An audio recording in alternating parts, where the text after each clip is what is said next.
they're training you through dopamine, through the hits online, not to shut you down like they were doing before, to completely cut off the stream, but to mold you like a Pavlovian dog, to be like, bad doggy, good doggy. When you go along with, when you say, oh, Trump's great, and I love this, the AI is awesome. Because some of these accounts that are like, I love crypto, I love AI, I love Trump, I love everything. And if they're hook, line, and sinker to the whole thing, they are just pushed to the top, even if they create zero original content ever. Anyway, go ahead. Yeah, no, you're absolutely right. It's a very important point you're making here. All Musk has to do is repost someone with a whoa or an interesting, and they'll get millions and millions of hits. But you've hit on a very important point for this reason. Like I say, it's all a mind game.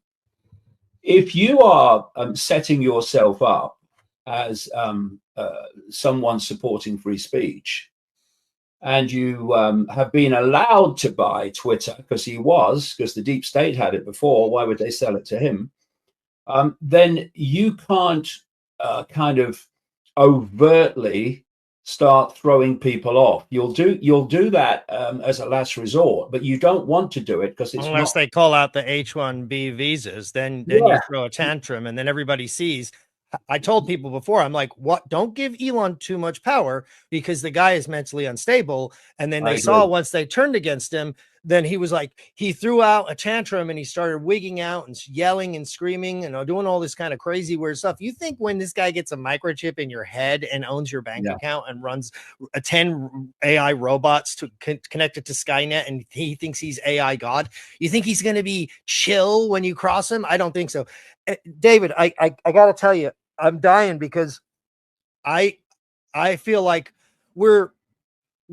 I've listened to so much of your stuff. I want to get past the base level of what the normal answer is to the package response, David Icke response. I want to go and assume, and everybody who doesn't know, you got to go look David Icke up and listen to all of his theories, like from top to bottom. I want to stand on the shoulders of those conversations, understanding that some of us already understand this amount of information, and get to how, in this point, because you say perception, it's all perception, but honestly, I feel like we're so far down this rabbit hole. It could be any minute our computer screen just turns over and it goes, checkmate humans, it's over, I run everything, good luck trying to turn me off, and that's it.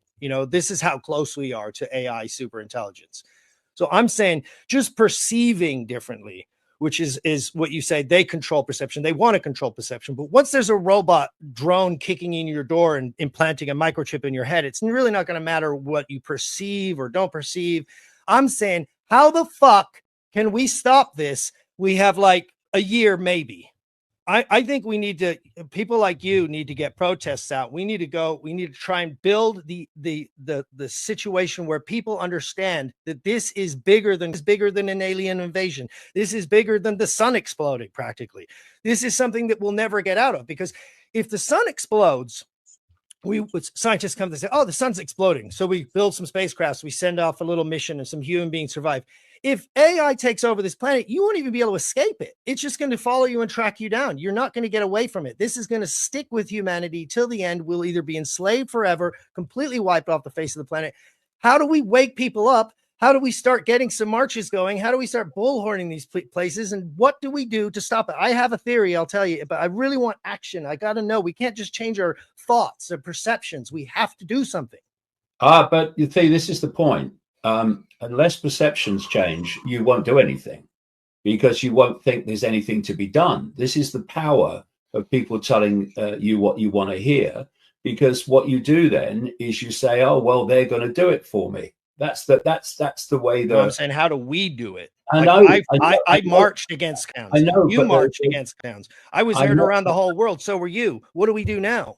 I know, but the point is that unless people see what's going on, as opposed to what they think is going on, there ain't going to be any protests. There ain't going to be any awareness of, as you rightly say, the point on the road that we've now reached. And because of perception not seeing what's been happening step by step by step, the totalitarian tiptoe throughout their lives, because they haven't seen that. That's why we've got where we are. And all you can do, because unless perception changes, there ain't going to be any reaction. Could we attempt to have some protests? Could you, using your massive audience, attempt to gather together some people to try and say, we don't want AI to take over the planet, just like they did with nuclear weapons, ban the bomb, just like they did with whales, just like they did with, you know, what it could take over all life on the planet. I mean, if you were worried about whales, maybe you want to stop AI. If you're worried about monkeys, you might want to stop AI. You know, when they say 20% chance, which is bullshit, that it will take over, Elon Musk himself, oh, probably about 20% chance it could take over the entire planet. That's a statistic, but that means 20% chance it's going to kill your daughter. 20% chance it's going to kill your baby, your mom, your wife, your husband. I mean, when do we get off of our ass and start raising some serious hell and saying, and get some other people involved in the movement? Like, this has to happen ASAP, in my point. The point is, of course, the 20% is just a line they throw away. What they want is 100%, of course. Oh, I know. Yeah, I mean, but you know, it takes people to organize these things if that's the way they see it going. I think you could do it, David. And well, you know, I'll help you.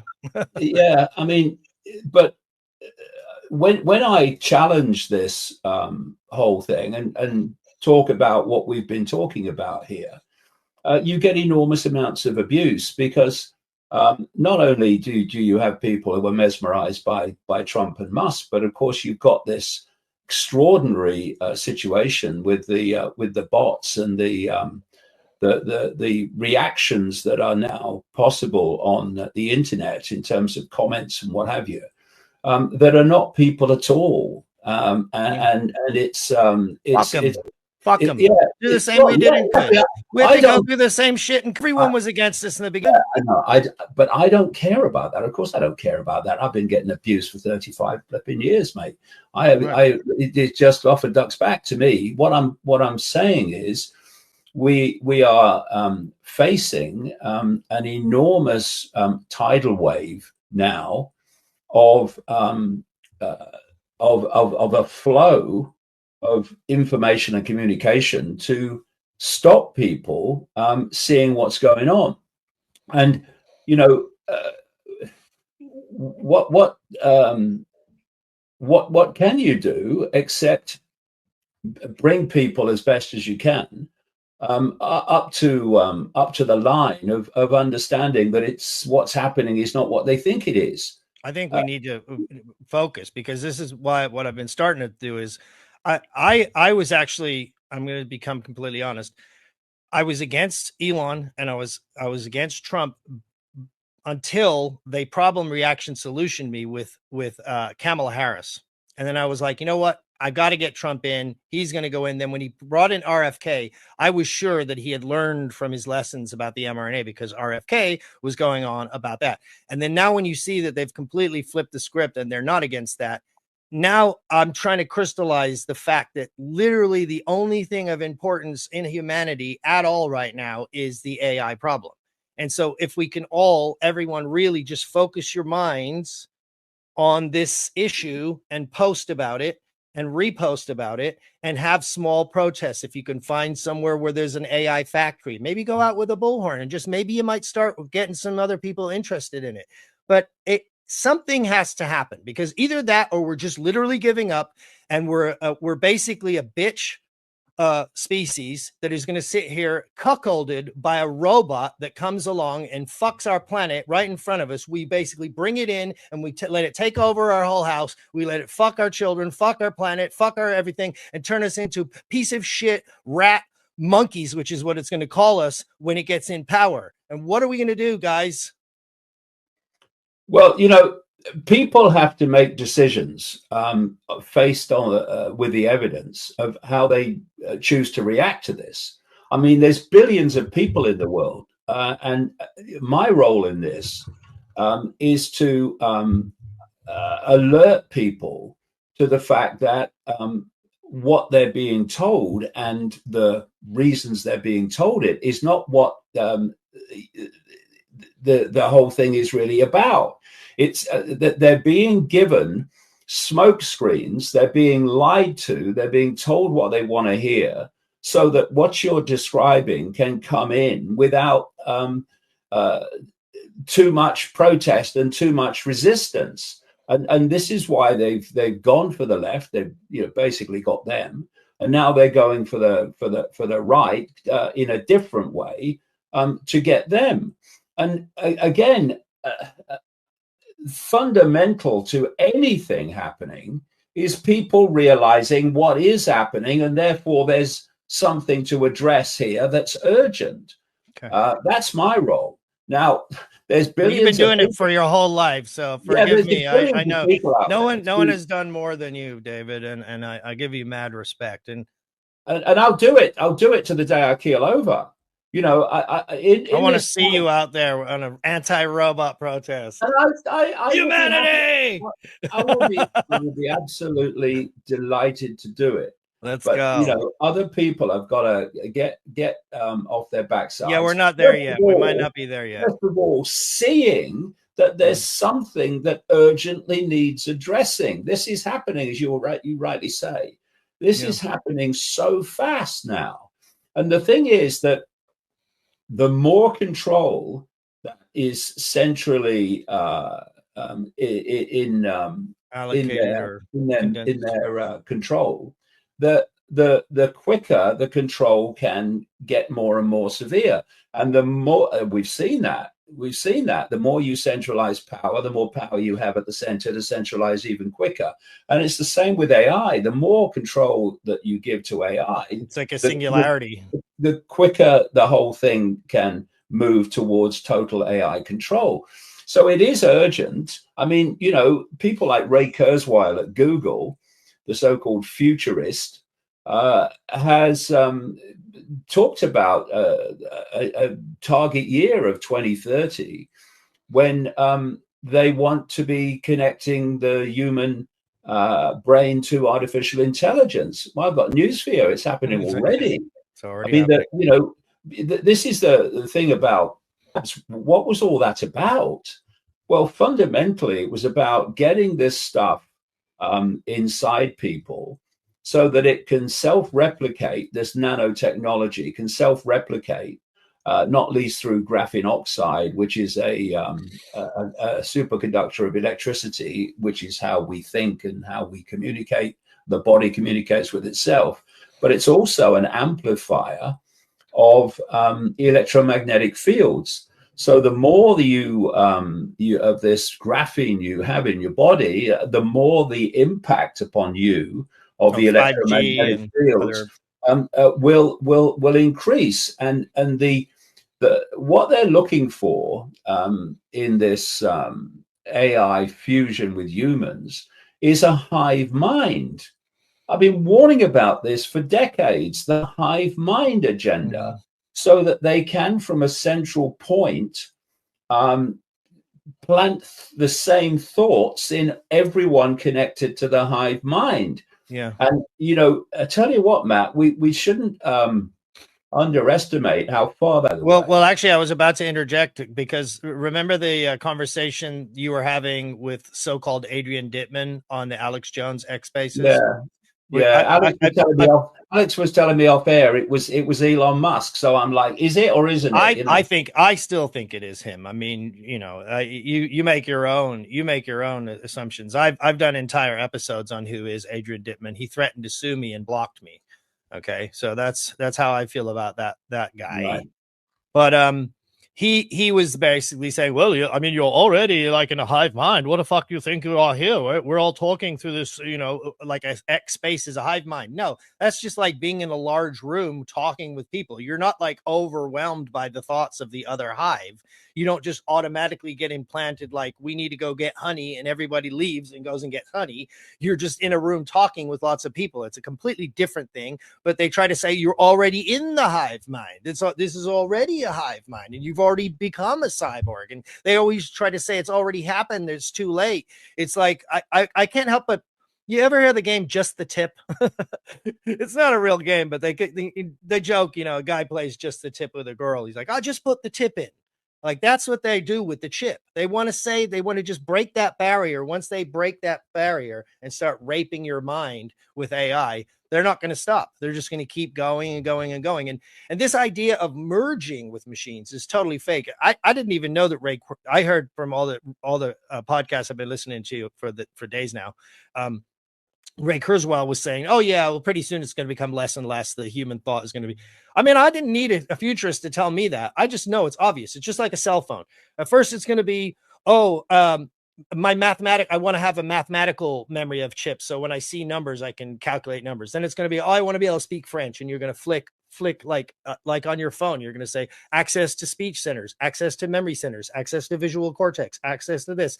And at a certain point, it's going to take over so much of the thinking and so much of even comedy chips to where you're telling jokes at parties, or you can speak French and impress girls. All these things will slowly be clicked over to the point where the people that don't do it will be irrelevant. Then they'll say, oh, and my brain's not big enough to hold all this memory. I need a memory bank. Then their eyes aren't good enough, so they need bionic eyes. And within the blink of an eye, the human being will be completely gone, and all that will be left will be the computer. And all it did was give you that sense that you were merging with it, while if you were to speed up the camera, it would shatter your brain like a bullet entering. That's the microchip going in your head, like a pumpkin just goes, but it's in slow motion. So you're like, oh, whoa, this is cool. And about 3 milliseconds later, the human race is completely ceasing to exist.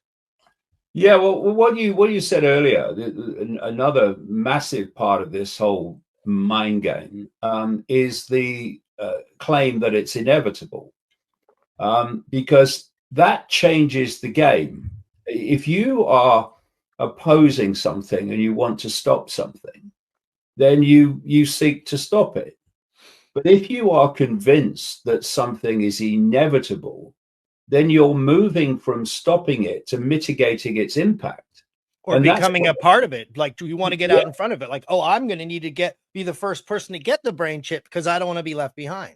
Yeah, well, been if you look at it, that's been the Elon Musk approach. Of course, he's just a front man, whereby he said, and you see, because this global cult, as I call it, plays the long game. It's doing things long ago, knowing where it's going to be unfolding and how useful that will be here. And so he positioned himself as the AI skeptic. You know, it could be the end of humanity. And so you've got the hard sell, or it will be great. And then you've got him for the skeptic saying, could be the end of humanity. But what he's done ever since, of course, he's turned out more and more AI. And crucially, he said, AI is inevitable. Therefore, we've got to mitigate its impact. Trust me, because I'm a skeptic. And inevitability is something that comes from human decisions. You know, right. We don't have to build this thing, guys. No, but note, you know, when you look at the Trump administration, he's putting Musk supporting people all over the place, including into the FCC. And the FCC, the Federal Communications Commission, gives permission for people like Elon Musk, especially him and SpaceX, to put up these low orbit satellites. So what you're seeing is Elon Musk through SpaceX putting up all these low orbit satellites, which are beaming technologically generated electromagnetic field, the cloud, at the Earth and others. Skynet. It's Skynet. Skynet, exactly. And Skynet is the hive mind. What you need, you have is this technologically generated electromagnetic field, which is designed to cover every inch of the planet eventually, and like tens of thousands of satellites are going up, and all the rest to follow. What you need then is a receiver in the body to receive the hive mind and that which is coming through it, that those and it could even work through the limbic system to where you think you're getting this connection to a certain point, but it's secretly giving you small amounts of dopamine when, let's say, you see Elon's face, or when you see something, you get this little, and you don't even know why, but you're secretly being trained like a little Pavlov dog to appreciate and to like and to go in certain directions. It could even say, make you feel happier to go forward than sideways, or any different thing that it wants you to do, and slowly train you through machine learning.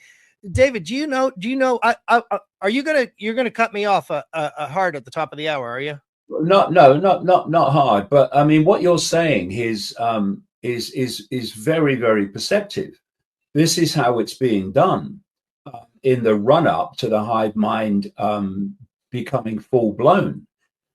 Don't let anyone kid themselves that there's not already a impact of this electromagnetic cloud hive mind in terms of impulses that are, as you are rightly describing, which are getting you to kind of eulogize or trust somebody and hate someone else. This is going on already.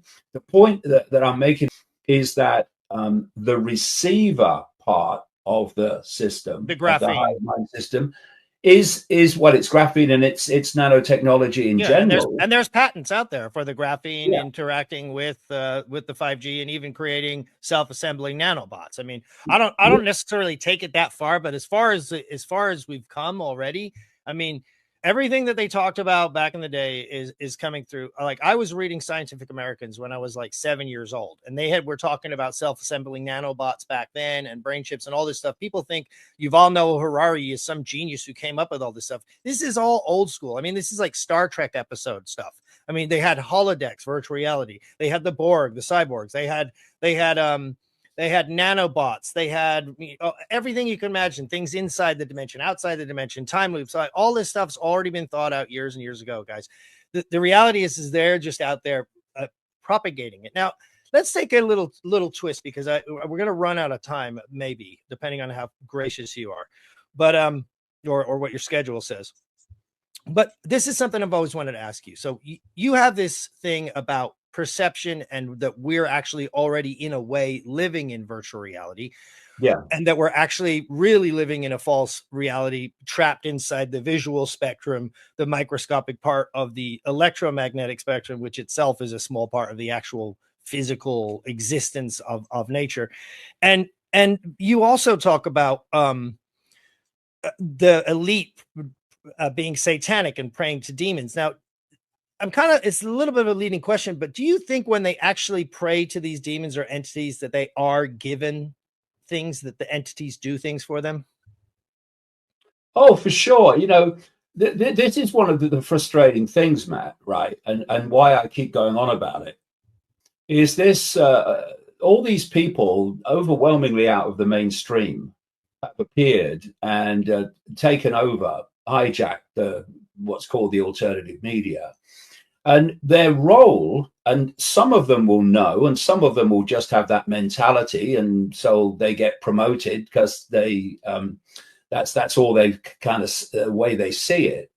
And they've created a I would say like a barricade around the political, financial, 5 cents world perception of everything. The Barricade Brigade.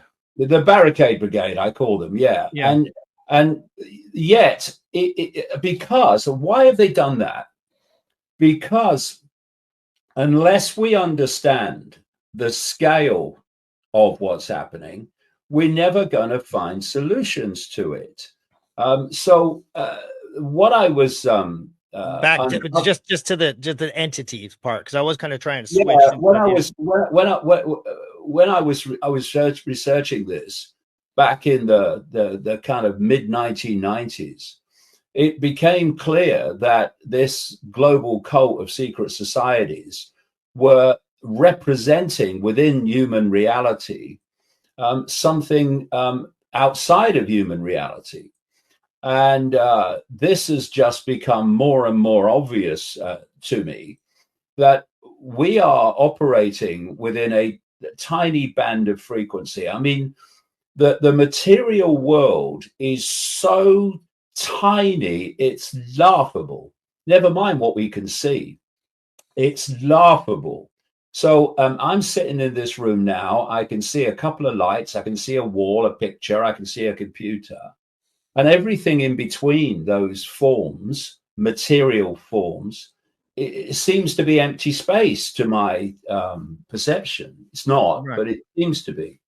And so that's how tiny it is. And what we call visible light, which is the only thing we can actually see, the only band of frequency we can see, is basically the form, the world of material form. That's why it seems like empty space between it all. I got a good one for you real quick. I wanted to give you this. This is a thought I came up with a long time ago, because they used to say there's nothing in space. You know, it's a vacuum. It's nothing. And I just, as a kid, I was always like, there's no such thing as nothing. Nothing doesn't exist. It's not a thing. And so therefore it isn't a thing. You can't have a large nothing or a small nothing. So nothing is not a thing. You know, I just wanted to lay that on you while I had you here.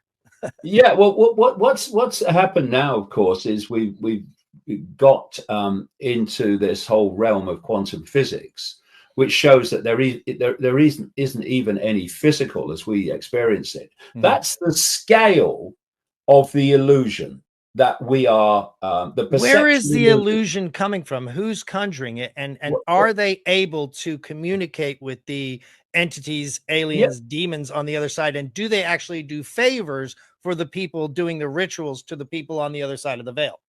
well, yes, they do. And the point is that there are other dimensions of reality, other bands of frequency, if you like, that interpenetrate this one. So I'm sitting here, and all I can see is what visible light shows me. No, I mean, I get But in that. the same space that I'm sitting in is infinity. It's Right. all the other dimensions of reality. They're just on other wavelengths, which, Mhm. like radio and television stations, unless they're close on the dial, they don't interfere with each other. You don't even know they exist. Or if you smoke And, DMT. it's in these uh, what's called the astral dimension, which kind of penetrates very closely with this one, or certain levels of it do, that these entities exist. Now, when I started uncovering this stuff in the early 1990s, and this global cult and this network of secret societies, what kind of, by the mid 1990s, what kind of took me aback was the realization that these rich and famous cultists were doing satanic rituals, human sacrifice rituals, um, to their gods. And then you look back and you see that the ancients were doing that. They were doing it openly because it was acceptable then, but they were sacrificing young virgins to the gods, code for children, Mhm. and they were making offerings to the gods. But the And gods would repay them. the point being that you realize that the quote gods, they're not pathetic, that these people today are doing their rituals to are the same gods that the ancients were doing their rituals to. They just called them different names in different cultures. Yeah, like And Quetzalcoatl, like he was a serpent god, right? Like gets back into the reptilian thing, right? yeah, well, I mean, the serpent thing is ubiquitous throughout history and Mm. cultures. If you go The into Garden it, of Eden, the snake. yeah, well, the whole story. I mean, even if you go in the Bible, they refer to the devil, as they call it, as The the great serpent. dragon. I mean, this True. is ubiquitous, and this is the What do you pathetic think? thing. What do you think about? Do you think it's possible that you know? Because I hear you talk about, you know, I'm not a Bible thumper by any means. In fact, I was atheistic for a long time, but I ended up. Okay, regarding the interviewer, I know he's been getting a lot of sticks in the comment section, people. But You have to be fair. The guy won't express himself as well. He knows the topic. David is researched. He has his own opinions also. As we can see, he has his past guy, so he's highly opinionated. So I understand where some of the viewers are coming from, but you have to just understand that, hey, you want to get this point across also. So hey, I'm not going to bash him, but powerful podcast, people, nevertheless. Powerful. This AI thing, we are already connected to AI people, so no conspiracy, none at all. It's clear as day. It's clear as day, people. This is the future, and they always hint at it. They always hint at what's coming next, what's on their agenda. And Elon, but if you want to give Elon, I say 0.1% credit, is for this the Epstein thing, people. Remember, Musk is one of the earliest person who came out and said, hey, Trump is on the list. Trump is on the list. And many of Trump supporters came out say he's bitter, nothing like that. He's just bitter, and because this Trump is going through this and going through that. But that don't take from the fact that, hey, this was Elon's best buddy. And when did you know that Trump was on the Epstein list? When did you know that? When did you find out? Listen, as you and Trump break up, relationship wise, as you and Trump break up, all of a sudden, you found out he was on the Epstein list. Huh? What a coincidence.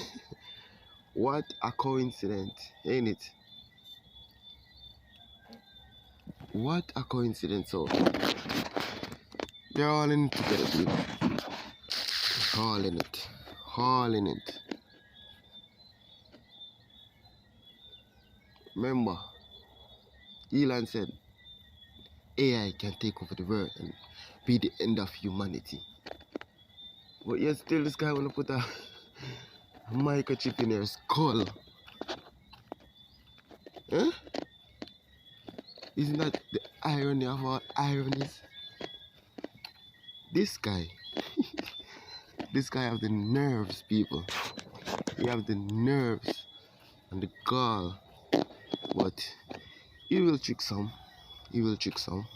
Many people rate Elon as a shooter, and as David said, he was allowed to buy Twitter.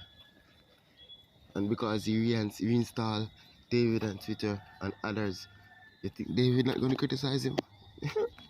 Better them take off David Icke. People, this man, David Icke. Whoa, what would we do without this guy? What would we do, people? What would we do? Legendary of our generation, people. And we're gonna have less guys like these coming in the future, because we see the level where it's at right now. So shouts out to David every time, people. Shouts out to David every time. Really appreciate it.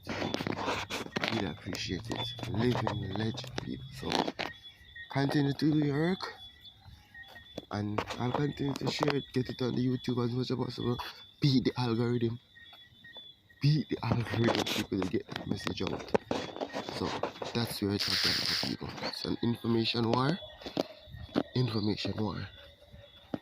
Nonsense versus people searching sense. Yeah, so that's where we're at, people. Love. Let's see.